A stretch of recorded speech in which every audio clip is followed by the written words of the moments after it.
Yeah, definitely. I can't remember how old I was. I want to say maybe 8 or something like that. And my aunt and uncle gave me a cassette recorder. It was a very strange format of cassette. It was like a C cassette or something like that. It was kind of like a audio version of Betamax. They didn't you can't find cassettes that size anywhere else. And on that cassette, there's one tape with this cassette recorder, and it had two Carpenters songs on it, "Top of the World" and "They Long to Be Close to You." And I played those songs endlessly because it was the only thing I had, and that was sort of my first memory of possessing music and really loving it. And then later on, I'm of a generation where we used to record songs off the radio, and I remember having another cassette recorder that would record from the radio, and I remember sitting and listening to the local radio station, waiting for the Logical Song by Supertramp to come on, so I could capture it. It was you know, that song in particular really meant a lot to me as a however old I was then, maybe 11 or something like that. What's funny is as I keep talking to these musicians, kind of the same influences come up. So a lot of the musicians said that Kiss was their first concert. And I'm talking about some of the older guests, even some of the younger guests. Kiss was their first concert. And then a recent guest said the Carpenters was one of the first musicians they got into. I think it was David Bottrell, the super producer that's done albums for Tool and Stained and Muse and all Yeah, those guys. I I can think he definitely said the hear same that. thing. I can hear that influence in his work for sure.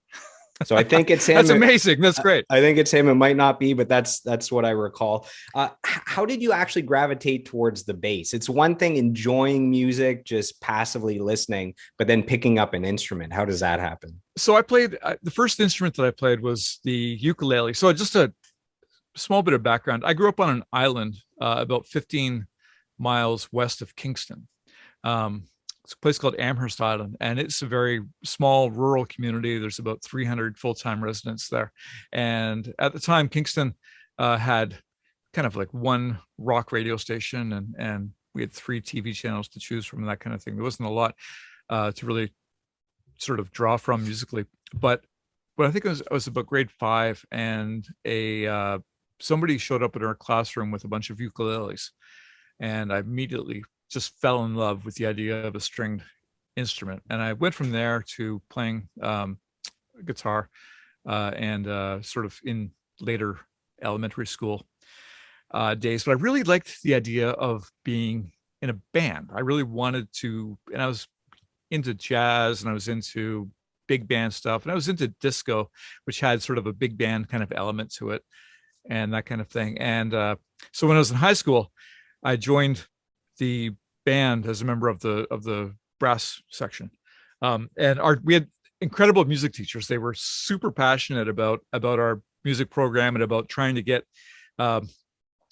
their bands, which from Napanee District Secondary School, to the national competitions every year and that kind of thing. And the year that I first joined band, we were a pretty good band, but we had one weak link, which was there was this terrible trumpet player in the band, absolutely awful, and just couldn't hit a note, couldn't hold it well, and but he really loved being in the band. He loved the idea of being there and all that kind of stuff. And I remember he showed up for the next year of band, and the band teacher said, "Oh, you're back," and he was like, "Yeah, I love being in the band." And the band teacher said, "Well, have you ever considered playing bass?" And that was how I became a bass player. So, Wow. I was a terrible trumpet player, and I became the only bass player. So that was how I became a bass. That's how I gravitated to being. It was out of necessity. It was find an instrument that fit me, or I'm out of the band for good. So as a kid, before you decided that music was something that you'd really love to pursue, was there anything else that you wanted to be? No, I never had any other vision. I remember I went directly from, from doing Dungeons and Dragons and painting lead figurines to painting, the band van, that kind of thing. Like all of a sudden, that sort of stuff went out the window. But I still had to paint, and so I was painting like what I thought would be the first band van that we had. And my notebooks at school were just covered with band stuff. And music became, by the time I hit grade 11, music was absolutely everything to me. It was exactly, I had no idea how I was going to achieve anything, but it was the only thing that I really wanted to do. So when you were really young, you loved the Carpenters. If we move a little bit forward in time, let's say you're 16 years old. Let's say back in the day when we were young, iPods existed. If I got a hold of your iPod, what would I find on there? There was no iPods in my generation. We had mixtapes. Mixtapes is what we had.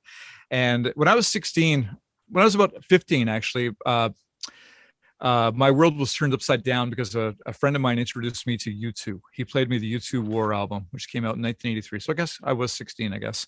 And that record changed my life. That everything about that was so raw and so perfect, and it had meaning.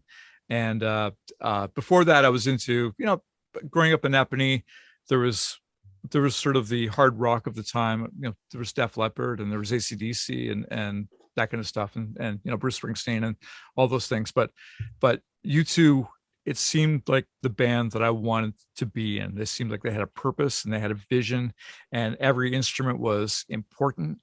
And that was the thing that really turned me on to being in a band. And through that, I became enamored with other European bands like Echo and the Bunnymen and the Waterboys. I used to make a sort of a pilgrimage every month from Amherst, Island into Music World in Kingston, and pick up a magazine called the New Music Express, which was a Toronto magazine that would feature all these bands from around the world. And it was my Bible. It was through that I discovered the Smiths and Joy Division and the Clash and emerging American bands like the Replacements and Hüsker Dü and that kind of thing. Jane's Addiction, Pixies, all that kind of stuff.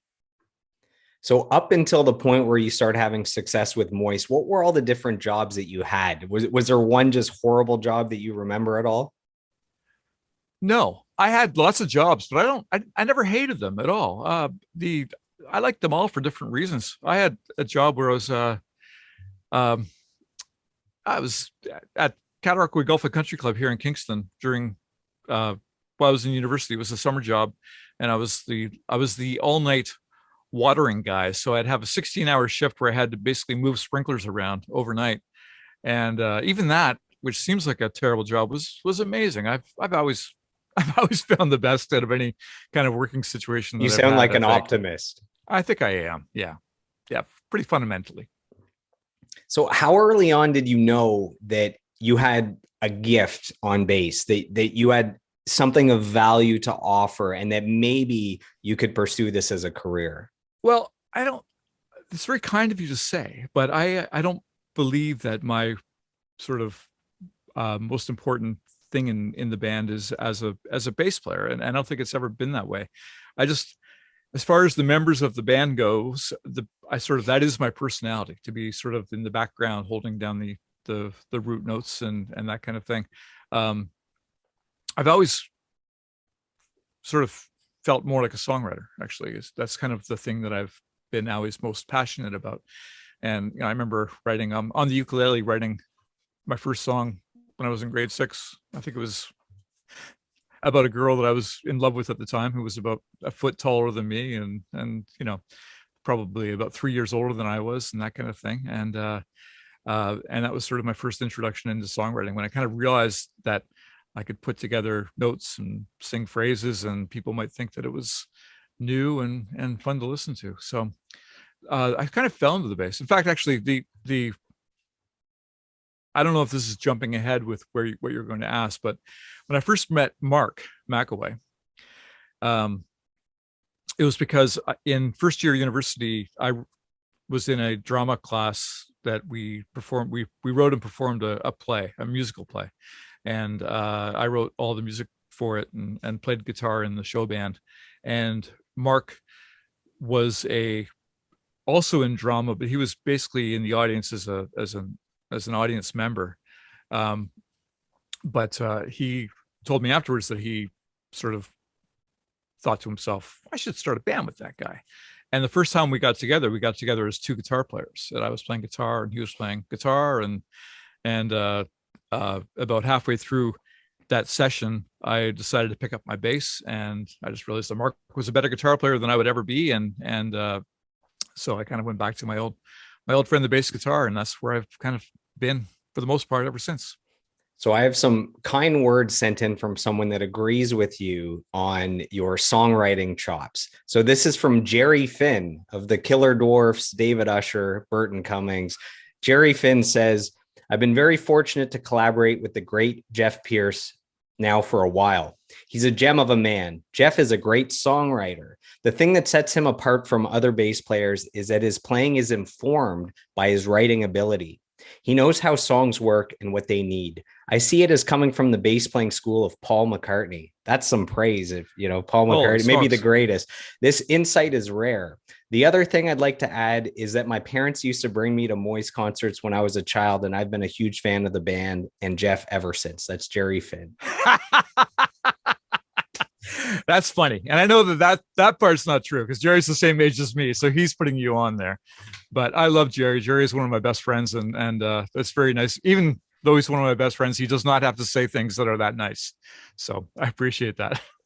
Who were your bass player heroes growing up? And then today, is it the same heroes or have some new ones joined the ranks of the all-time greats? Adam Clayton, for sure, from U2. He was the first sort of favorite bass player. Before I got into U2, I was also into Rush, and my love for Rush has never diminished. It's just the kind of band that I wanted to be in. Ultimately, I knew it was going to be more like U2 and less like Rush. But I've always had a huge admiration for Geddy Lee and his playing, and of course Paul McCartney. I mean, he is the greatest of all time, in my opinion. There's no one else who can write lyrical bass parts that you don't even notice. They're so integral to the song, and they weave in and out of the melody, and they are always perfect. He never overplays, he never underplays. You can listen to a Beatles song for the 100th time and suddenly notice the bass part is sublime. And yeah, so he's always been one of my favorites as well. A few episodes ago, I had Alf Annabellini, who's an amazing producer, recording engineer. He's actually in the new super group with Alex Lifeson of Rush called Envy of None.